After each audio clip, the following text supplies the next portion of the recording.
इस वीडियो में आप इतिहास के 3 ऐसे फेमस व्यक्तियों के बारे में जानोगे जो रहस्यमय तरीके से अचानक दुनिया से गायब हो गए और फिर कभी उन्हें ढूंढा नहीं जा सका। ये जो आप स्क्रीन पर देखोगे ये हिस्ट्री की सबसे ओल्डेस्ट सर्वाइविंग वीडियो है। इसे फ्रेंच इन्वेंटर लुइस ले प्रिंस ने 1818 में शूट किया था। आज इस शॉर्ट वीडियो को राउंडे गार्डन सीन के नाम से जाना जाता है। अगर आप सिनेमेटोग्राफी की हिस्ट्री देखोगे तो आपके सामने सबसे पहले थॉमस एडिसन और लुमियर ब्रदर्स जैसे नाम आएंगे, लेकिन वास्तव में वो व्यक्ति लुइस ले प्रिंस था जिसने अपने कंपीटिंग इन्वेंटर्स थॉमस एडिसन और लुमियर ब्रदर्स से कई साल पहले ही सिंगल लेंस कैमरा के इस्तेमाल से फर्स्ट एवर मूविंग पिक्चर्स को रिकॉर्ड कर लिया था। लुइस ले प्रिंस मोशन पिक्चर कैमरे को और एडवांस करने पर काम कर रहे थे, यहाँ तक कि उन्होंने नवंबर 1888 में अपने कैमरे को इंग्लैंड में पेटेंट भी करवाया था। लेकिन इन सब के बावजूद भी लुइस का वर्क ख्याति प्राप्त नहीं कर पाया, क्योंकि अपना ग्राउंड ब्रेकिंग वर्क दुनिया को दिखाने से पहले ही वो बहुत रहस्यमयी तरीके से अचानक दुनिया से गायब हो गए। सितंबर 1890 में लुइस ने अपनी इन्वेंशन की पहली सार्वजनिक प्रदर्शनी करने के लिए अमेरिका के लिए ट्रिप प्लान किया। 16 सितंबर 1890 को लुइस ने फ्रांस के डेजॉन शहर से पेरिस के लिए ट्रेन ली। लुइस के भाइयों ने डेजॉन स्टेशन पर छोड़ने आए थे।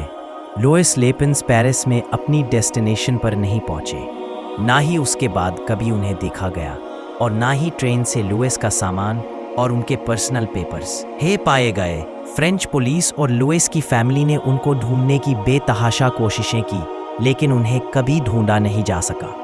लुइस के गायब होने को लेकर बहुत सारी थियोरीज सामने आई।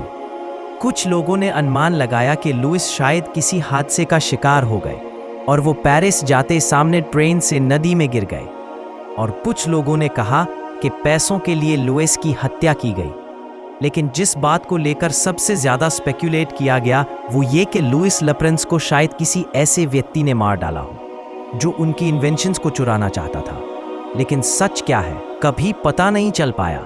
लुइस ले प्रिंस के गायब हो जाने के 1 साल बाद 1891 में थॉमस एडिसन ने लुइस के कैमरे से मिलता जुलता डिजाइन बनाया था और उसके लिए पेटेंट एप्लीकेशन फाइल की थी।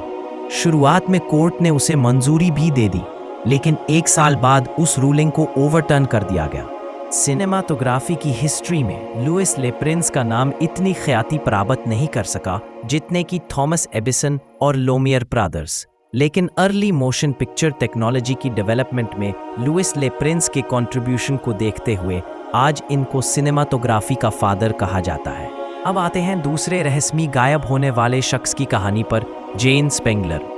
जेन स्पेंगलर एक अमेरिकन एक्ट्रेस थी जिसने लेट 1940 में कई हॉलीवुड मूवीज में काम किया था।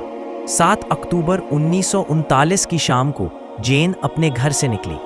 घर से निकलते वक्त इसने अपनी सिस्टर उन लोगों को बताया था कि वो काम के लिए एक फिल्म सेट पर जा रही है।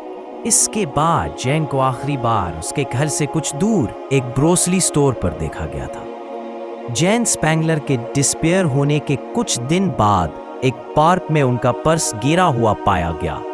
जेन के पर्स में एक लेटर मिला था जो कर्क नाम के किसी शख्स को एड्रेस किया गया था। लेटर में लिखा था कि मैं स्कॉट के पास जा रही हूँ, कर्क फिक्र मत करो। जेन के पर्स से पाए गए उस नोट ने बहुत सारे सवालात और थ्योरीज को जन्म दिया।